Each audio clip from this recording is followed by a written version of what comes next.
Welcome to the Empower to Connect podcast, where we come together to discuss a healing-centered approach to engagement and well-being for ourselves, our families, and our communities. I'm JD Wilson, and I am your host. And today on the show, we throw back to one of our favorite interviews of 2022, which was with therapist, counselor, and all-around great guy, Rocky Anthony. Rocky joined us to talk a lot about how to deal with grief, with processing grief and loss specifically. And if you did not listen to it when it happened, maybe you did listen to it when it happened. When we originally aired that episode, it was fantastic. Cannot say enough positive things about Rocky. One of my favorite humans on the planet. And the way that he is able to dissect and weave through that conversation on, grief and loss is, really, really special. And so we were blessed to have him back then, really excited to have him again. And without any further ado, here he is now, Rocky Anthony. Well, okay, we're here today with Rocky Anthony, and Rocky, among other things, is a therapist in Memphis, Tennessee. And so we wanted to gather with him today to talk about grief and loss. And so, Rocky, thank you, first of all, for being here. And before we jump into our topic today, which is, could potentially be pretty deep and heavy to walk through, why don't we just kind of let folks know who you are and what you do? JD, thank you so much. It's really great to be with you today. So thanks for the invite on that. I know this is a full week for many of us as we just really try to circle around gratitude. Yeah. And let's be honest, sometimes grief gets in the way of gratitude. Oh, man. Yes. So a little bit about me. I'm a native of St. Louis, born in Chicago. But really have been here in Memphis for about 30 years. Okay. And my wife, Tracy, and I have what are now 4 adult children. So all of them were born in the South. So I'd like to say, having been here for 30 years, that, I'm kind of a Southerner. I can pull off things like, hey, I'm fixing to carry you down to the store. So I've learned things like that just to get by. Since being in Memphis, I spent about 20 or so years in a pastoral role at a large church here in Memphis, but really always focused ultimately where my heart really has been on soul care and really trying to help people really develop souls that would allow them to know God, commune with God, and develop deeper intimacy with God. For these last 9 or so years, I've been in a role of being a counselor to a community called a Memphis Teacher Residency, and that is a group of educators who are serving in schools around Memphis, particularly in the urban area of Memphis, some of the most needy schools in terms of academic advancement and whatnot, a lot of the under-resourced. My role is really just to come alongside these educators and do everything I can just to encourage them in their emotional and mental and spiritual lives, in the hard work that they do. And that particular group, if you want to look at memphistr.org, is just a phenomenal group of people who are really every day in the trenches trying to make a difference. Yeah. As every teacher now scribbles down, we need a counselor in our group. No, it's a joy to be able to do that, just to encourage these folk just to be able to thrive in the midst of the hard. Yeah. And much as possible, God help us, to move towards sustainability. Yeah. Man, well, we've obviously been friends for a while now, and know each other well through multiple different contexts. But we wanted to have you on, particularly today, just to begin to talk about. A lot of your work is working with people who are working in pretty difficult contexts where their population is experiencing grief and loss at a pretty rapid rate. You mentioned grief getting in the way of gratitude sometimes as we approach not just Thanksgiving, but the whole holiday season. This little bugger, grief and loss in our lives, can pop up at the absolute worst times and just make life a nightmare. And so we wanted to begin, especially in light of our conversation last week with the adoption triad, we just wanted to begin kind of outlining what is grief, what is loss, how can we then get our hands around it? So why don't we kind of start there? Would you mind just sort of defining grief for us or loss and talking about what it does to us? Well, if we're going to just maybe start with maybe a more technical definition of grief, many people are familiar with the 5 stages of grief. I'll maybe revisit that in just a moment, but just generally, this idea of grief is just the loss, particularly the loss of someone or something that has died. And when you have formed deep levels of emotional connection to that person, and those bonds are rich, and you lose that person, it impacts you emotionally, it impacts you cognitively, it impacts you relationally. And I've said this for years: the greater the bond, the greater the grief. Yeah. Right. And that could be a person for sure. That could be an animal. Right. That could be a city that you leave. That could be a lot of things.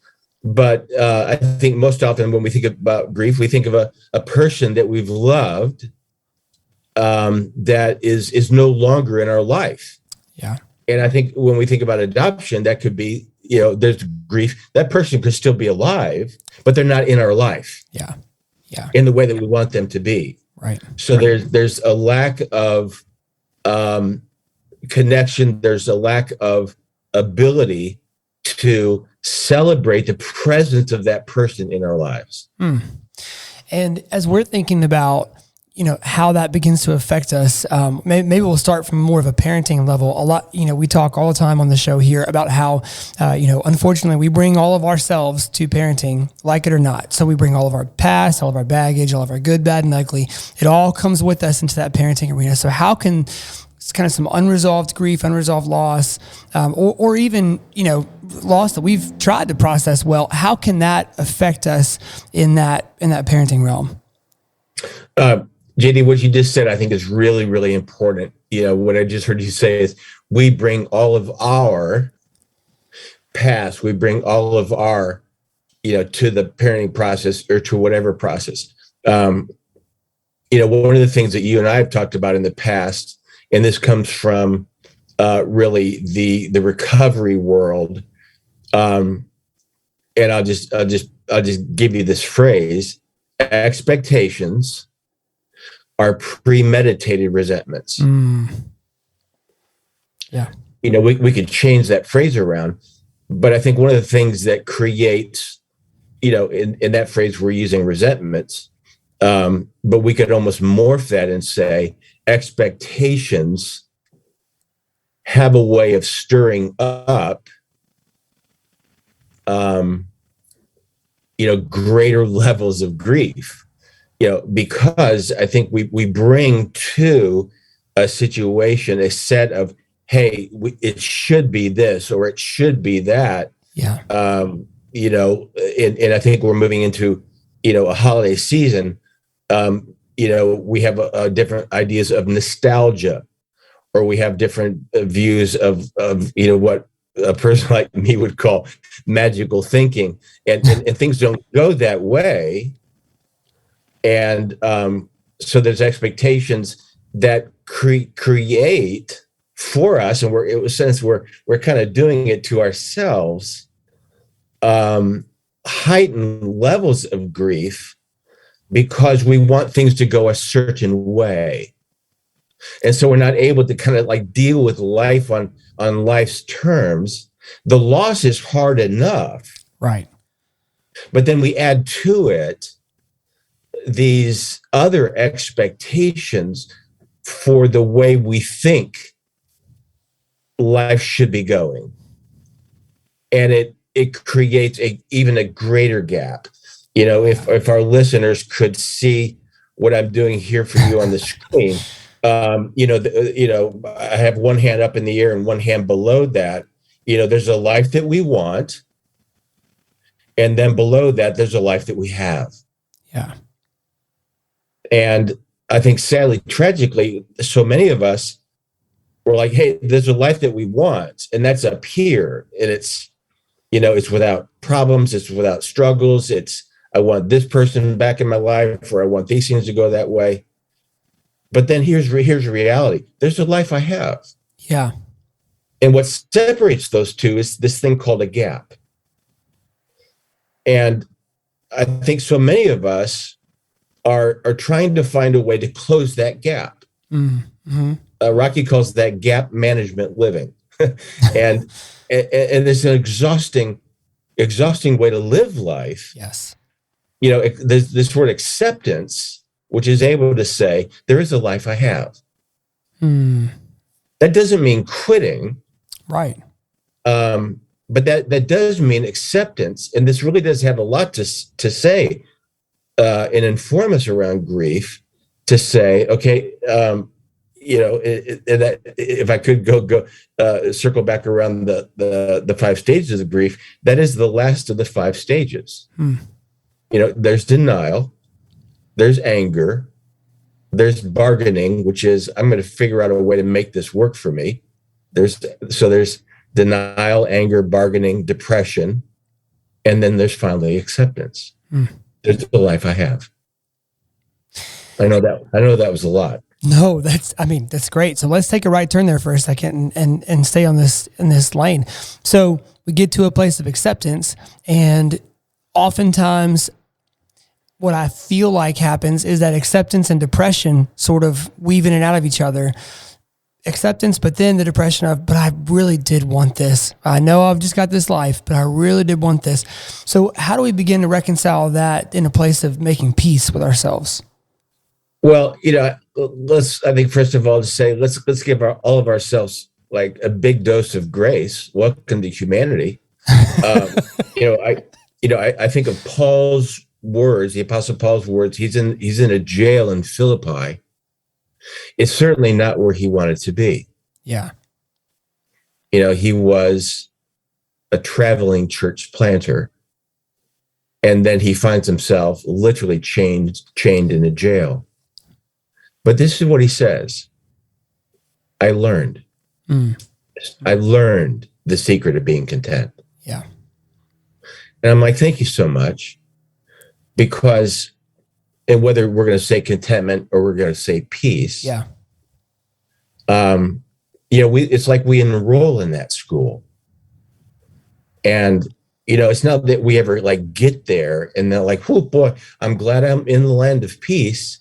Now I can just ride that out and enjoy that. Like for the, how do alcoholics stay sober every day? Or they do it one day at a time. Right. Yeah. That's true. How did Paul? He learned that, and I think he learned that little by slow. Yeah. And in some ways, JD, there's no magic formula for that. But I think there are practices that help us to like ground ourselves daily, so that it's more likely that we would experience that. That's really great.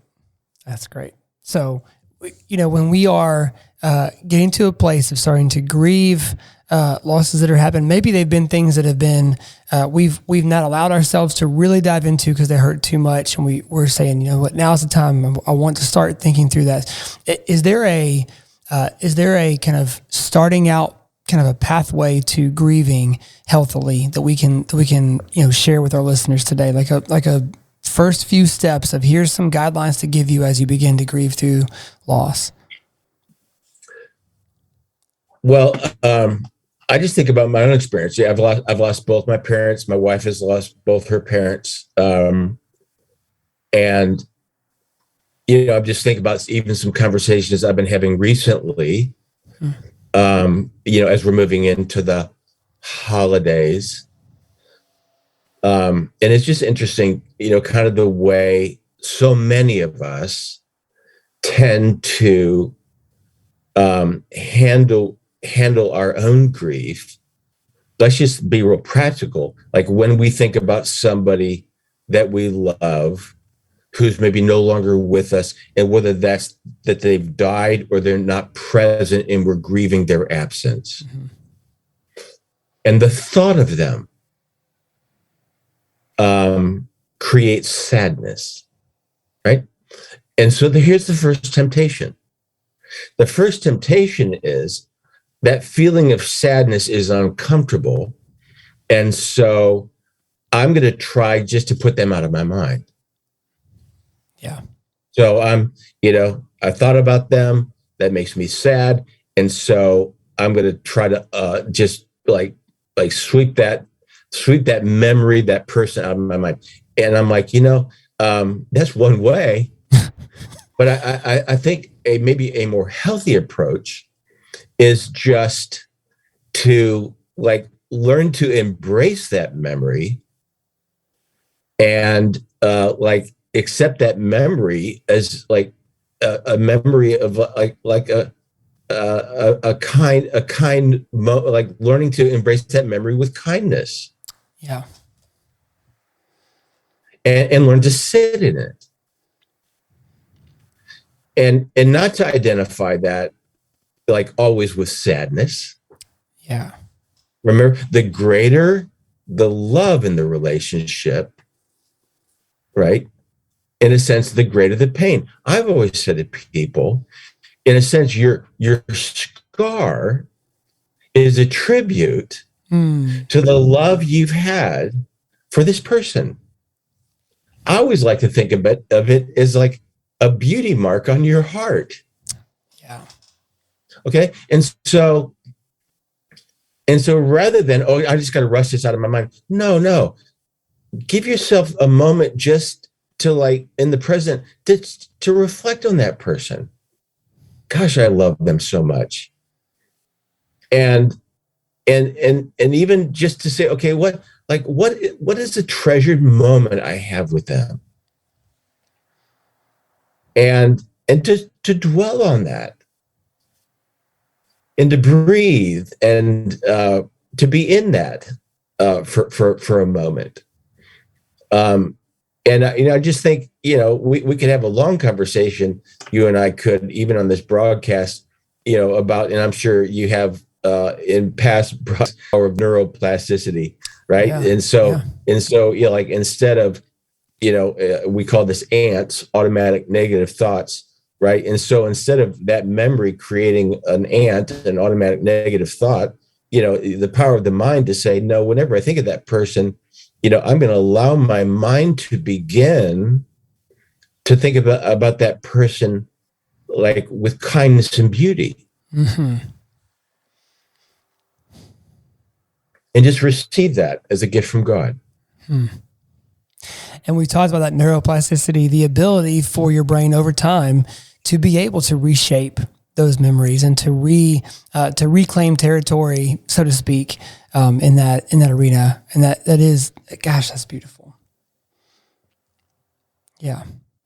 We can maybe summarize this a whole lot with a whole lot fewer words. Not to be afraid of that thought. Yeah. But just to welcome it with a sense of curiosity and anticipation. Yeah. I think when we're afraid of it, it has the wrong kind of power over us. Yeah. Gosh, especially when there's complex memories attached to it, seasonally and otherwise, right? What about for our kids? When we think about, we talked a little bit earlier, some of our kids, whether through foster care, through adoption, biologically, some of us are parenting kids who have experienced some pretty tough stuff early on in life. And so we've talked at length a billion times in this podcast about the effects of trauma in early childhood and how it can present in maladaptive behaviors and all of that. But from a very base level, let's talk for a minute about loving our kids who have experienced trauma and loss kind of through a holiday season, and maybe, is it a similar roadmap to teaching them to kind of sit with some memories in a positive way, or do you find that there's some different mechanisms for doing that with kids? Well, I think the power of empathy is huge. I think what we know about trauma is like the importance of that trauma survivor having an opportunity to sit with somebody that they trust, who is the safe person and who allows them to share their story. Yeah. A lot of times, I would use with people that I work with sort of like a picture of a balloon, right? It's like, every experience that is traumatic or hard, it's like, another burst of breath into a balloon that just gets bigger and bigger and bigger and bigger. It's like every conversation that is healthy and safe, it's like you're letting a little air out of that balloon, out of that balloon. And so, I think, these parents who are present and safe and patient and showing love and empathy, and you're never going to do that perfectly. Sure. You're not. Right. But just showing up and providing that, hey, tell me more. What was that like? Thank you so much for sharing that. Just some of those basic tools. I think it's just invaluable. Yeah. Yeah. Well, and I often think, when we're able to be safe, and that picture of the balloon is super, super helpful, because a balloon that is not overinflated can handle some bumps and some pressure. And, you can even sit on a balloon that's not fully inflated, and it'll form out to the side to be able to absorb that blow. Whereas the higher pressure it is, every outside pressure that comes in tends to cause it to pop. And all of us, I think, have experienced that pop within parenting before, moments of unexplained explosion where you're looking around like, what in the world? And it's easy for us to lose sight that balloon is pressurized over time from lots of little interactions. And so, creating space for those conversations is vital. Some of us, and hand raised, myself included, we're traveling over the holidays, different settings. So maybe let's kind of round third and head for home in this line of discussion. We're going to be heading some situations that might be complex for us with our own family background and relationships. Might be complex for our kids based on their relationships with extended family, et cetera. And then when you combine those two things together, so everybody's under one roof, maybe mom and dad have a strained relationship with the in-laws you're staying with or whatever, maybe the kids that are there don't always feel the safest in their environments, whatever. So maybe let's finish with some guidelines or some conversation around the holidays in general and how we can step back to create safe environments for everybody involved going into the holidays. Well, I think what you just said is so helpful, because what you've just done there, JD, is name like the context that people and families are experiencing. And I think one of the best things families can do together is to be able to say, hey, y'all, here's the deal. We all are in a very stressful time. And when we are in a time like this, maybe in the past, we can lose our tempers together and actually like have like a family meeting to say, so let's all like regroup and recommit to like being patient and using our words, right? And so it's like, I call that like preemptive, of just saying, okay, so here's what, let's not be victimized by the circumstances. Let's do everything we can to be preemptive and let the adults lead in that, to say, okay, here, we adults in the room, we're aware of that. So, whether it's, a mom and dad or whatever, or a couple, to say, hey, let's figure out what that looks like for us. Yeah. And then with the children in the home, how can we all together as a family unit commit to that? Yeah, that's great. What are just some like lower shelf practices that we can use, if we feel, the tension? Sometimes I use a lot of word pictures, JD, as you know. I've been to the Niagara Falls, and I always tell people, hey, if you're drifting down Niagara River, right, the time to swim to shore is like a mile or 2 miles upstream. So we're using the current of the Niagara River as a metaphor here for maybe like dealing with your frustrations. Yeah. Right. So the time to deal with that is like way upstream, not 100 feet before the falls. Right. Yeah. You can hear the rush of the, that's right. Yeah. Because then it's too late. You're like over the falls, and right. So like, how do adults self-regulate? Well, you've got to deal with that when you're aware of self, and you can say, hey, I'm beginning to notice myself feeling frustrated, and so let me deal with that, and on an adult level, and how can I best as I can like model that, and do that in a way that's helpful for the rest of the people in the room. Yeah. So God help us. Yeah, seriously. Last thoughts for us today on grieving and on experiencing loss as a family, and anything else that you want to say to us, kind of advice for us for the road as we head out. I think that part that we talked about, JD, of just I have another tangential thought I'll come back to, but that part that we talked about of just allowing ourselves to embrace and sit in it rather than run from it is really important. The tangential part that I thought about that I want to come back to is this.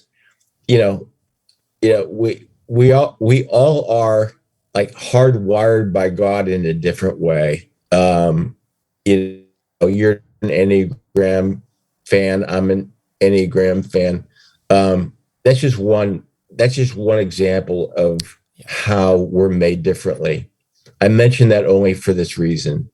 We all grieve differently. We do. That's helpful. And so, how you're gonna deal with the loss of somebody close to you is different than I am. I think there's some general helpful ways. We don't want to stuff, we don't want to deny, but two people who lost the same loved one are going to live that out differently. Yeah. Right. Yeah. And so giving yourself permission not to feel the pressure to grieve exactly like somebody else. Oh, that's the right way. I think giving yourself permission is really, really important. Right. That's good. Yeah. I've got a friend who lost somebody, and she's sort of a private person. And so for her, it's, she has a chair in her house, and she's decided to take a certain amount of time in her week and just to sit in that chair, that's her grieving chair, and just to sit in that chair and use that time for reflection about her loved one, happens to be her father, and maybe do some journaling and do some writing. And, when she's done in that time, she sort of gets up and kind of goes about her life. She does that because she has a tendency to compartmentalize and not really give herself time to grieve. Yeah. And so she's like, I know I need some way to like block off time or I won't do it. Right. Yeah. So that's her way. So, finding different ways that, in a sense are true to the rhythms and like DNA of who you are is important. That's just an example. That's great. Rocky, thank you so much for being with us today and for sharing this stuff. And I'm gonna cut us off now so that we can take time individually after reading this to kind of think through and process through how we might need to take some steps heading into this season. But thank you so much for joining us today. Thank you. Great to be with you. Bless you.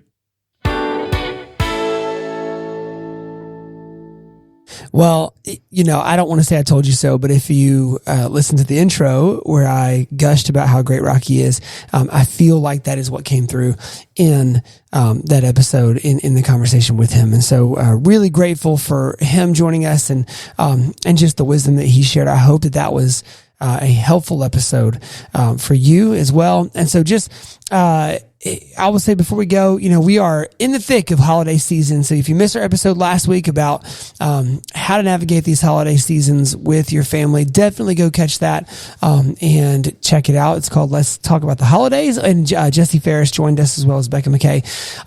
I will also say, just as we head toward that holiday season, stay tuned to ETC social media. Even in talking with family over the break, I know that a lot of us at times get weary during the season and just need some reminders. And so we're trying to keep you covered on Empowered to Connect social media as well as through our podcast here. So make sure to check out our Carpool Q&A episodes that drop on Fridays. Stay tuned to these Tuesday episodes as well. And I will just say, for all of our people here at ETC, for Kyle Wright, who edits and engineers all of our audio, for Tad Jewett, the creator of the music behind the Empowered to Connect podcast, I'm JD Wilson, and we'll see you next week on the Empowered to Connect podcast.